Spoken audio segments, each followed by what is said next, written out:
ಹಸಿರು ಕ್ರಾಂತಿ ಮತ್ತು ಸಾಮಾಜಿಕ ನ್ಯಾಯದ ಹರಿಕಾರ ಬಾಬು ಜಗಜೀವನ್ ರಾಮ್ ಜೀವನ ಚರಿತ್ರೆ. ಈ ವಿಡಿಯೋ ತಮಗೆ ಇಷ್ಟ ಆದರೆ ಲೈಕ್, ಕಮೆಂಟ್ ಮತ್ತು ಸಬ್ಸ್ಕ್ರೈಬ್ ಮಾಡಬೇಕಾಗಿ ತಮ್ಮಲ್ಲಿ ವಿನಂತಿ.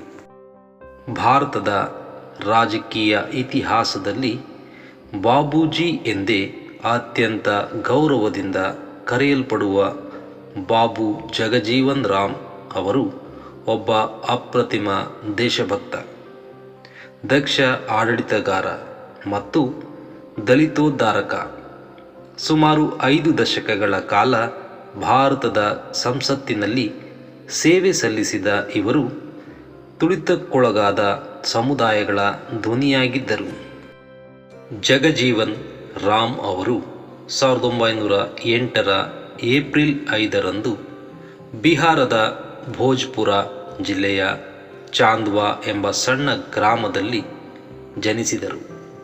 ಇವರ ತಂದೆ ಶೋಭಿ ರಾಮ್ ಮತ್ತು ತಾಯಿ ವಾಸಂತಿ ದೇವಿ. ಶಾಲಾ ದಿನಗಳಲ್ಲಿ ಅವರು ತೀವ್ರವಾದ ಅಸ್ಪೃಶ್ಯತೆಯನ್ನು ಎದುರಿಸಬೇಕಾಯಿತು.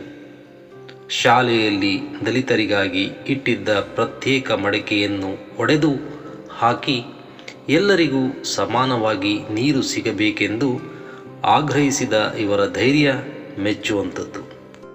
ವಾರಣಾಸಿಯ ಬನಾರಸ್ ಹಿಂದೂ ವಿಶ್ವವಿದ್ಯಾಲಯದಲ್ಲಿ ಓದುವಾಗಲೂ ತಾರತಮ್ಯ ಎದುರಿಸಿದ ಇವರು ನಂತರ ಕಲ್ಕತ್ತಾ ವಿಶ್ವವಿದ್ಯಾಲಯದಿಂದ 1931ರಲ್ಲಿ BSc ಪದವಿ ಪಡೆದರು. 1930ರ ದಶಕದಲ್ಲಿ ಮಹಾತ್ಮ ಗಾಂಧೀಜಿಯವರ ವಿಚಾರಧಾರೆಗೆ ಆಕರ್ಷಿತರಾದ ಬಾಬೂಜಿ ಸ್ವಾತಂತ್ರ್ಯ ಚಳುವಳಿಗೆ ಧುಮುಕಿದರು. 1942ರ ಕ್ವಿಟ್ ಇಂಡಿಯಾ ಚಳುವಳಿಯಲ್ಲಿ ಸಕ್ರಿಯವಾಗಿ ಭಾಗವಹಿಸಿ ಸೆರೆಮನೆ ವಾಸ ಅನುಭವಿಸಿದರು. ದಲಿತರನ್ನು ಸಂಘಟಿಸಲು ಅಖಿಲ ಭಾರತ ಡಿಪ್ರೆಸ್ಡ್ ಕ್ಲಾಸಸ್ ಲೀಗ್ ಸ್ಥಾಪಿಸಿದರು. 1946ರಲ್ಲಿ ಜವಾಹರ್ಲಾಲ್ ನೆಹರು ಅವರ ಮಧ್ಯಂತರ ಸರ್ಕಾರದಲ್ಲಿ ಅತಿ ಕಿರಿಯ ವಯಸ್ಸಿನ ಸಚಿವರಾಗಿ ನೇಮಕಗೊಂಡರು. ಅಲ್ಲಿಂದ ಅವರು ನಿಭಾಯಿಸಿದ ಪ್ರಮುಖ ಖಾತೆಗಳು ಹೀಗಿವೆ: ಕಾರ್ಮಿಕ ಸಚಿವರಾಗಿ ಕಾರ್ಮಿಕರಿಗಾಗಿ ಕನಿಷ್ಠ ವೇತನ ಕಾಯ್ದೆ 1948ರಲ್ಲಿ ಮತ್ತು ಕೈಗಾರಿಕಾ ವಿವಾದಗಳ ಕಾಯ್ದೆ ತರುವಲ್ಲಿ ಯಶಸ್ವಿಯಾದರು. ಇಂದಿಗೂ ಕಾರ್ಮಿಕರು ಪಡೆಯುವ PF ಸೌಲಭ್ಯದ ಹಿಂದೆ ಇವರ ಶ್ರಮವಿದೆ.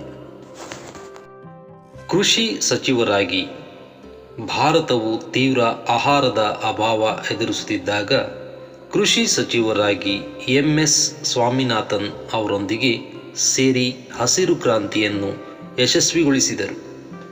ದೇಶವು ಆಹಾರ ಉತ್ಪಾದನೆಯಲ್ಲಿ ಸ್ವಾವಲಂಬಿಯಾಗಲು ಇವರೇ ಕಾರಣ.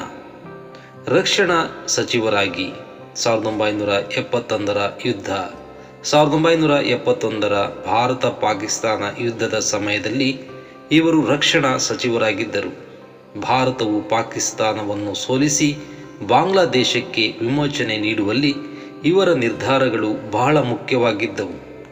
1977ರಲ್ಲಿ ತುರ್ತು ಪರಿಸ್ಥಿತಿಯ ನಂತರ ಕಾಂಗ್ರೆಸ್ ತೊರೆದು ಜನತಾ ಪಕ್ಷ ಸೇರಿದರು. ಮೊರಾರ್ಜಿ ದೇಸಾಯಿ ಅವರ ಸರ್ಕಾರದಲ್ಲಿ ಭಾರತದ ಉಪಪ್ರಧಾನಿಯಾಗಿ ಕಾರ್ಯನಿರ್ವಹಿಸಿದರು. 8 ಬಾರಿ ಸತತವಾಗಿ ಸಂಸತ್ತಿಗೆ ಆಯ್ಕೆಯಾದ ಅವರು ವಿಶ್ವ ದಾಖಲೆಯನ್ನೇ ನಿರ್ಮಿಸಿದ್ದರು. ಬಾಬು ಜಗಜೀವನ್ ರಾಮ್ ಅವರು ಜುಲೈ 6, 1986ರಂದು ನಿಧನರಾದರು. ದಲಿತ ಸಮುದಾಯದ ಏಳಿಗೆಗಾಗಿ ಅವರು ಪಟ್ಟ ಶ್ರಮ ಅಮೋಘವಾದದ್ದು. ಅವರ ಜನ್ಮದಿನವಾದ ಏಪ್ರಿಲ್ 5 ಅನ್ನು ಭಾರತಾದ್ಯಂತ ಸಮತಾ ದಿವಸ್ ಎಂದು ಆಚರಿಸುವ ಮೂಲಕ ಅವರಿಗೆ ಗೌರವ ಸಲ್ಲಿಸಲಾಗುತ್ತದೆ. ಬಾಬೂಜಿ ಕೇವಲ ಒಬ್ಬ ನಾಯಕರಲ್ಲ, ಅವರು ಸಾಮಾಜಿಕ ನ್ಯಾಯದ ಭರವಸೆಯಾಗಿದ್ದರು. ಧನ್ಯವಾದಗಳು.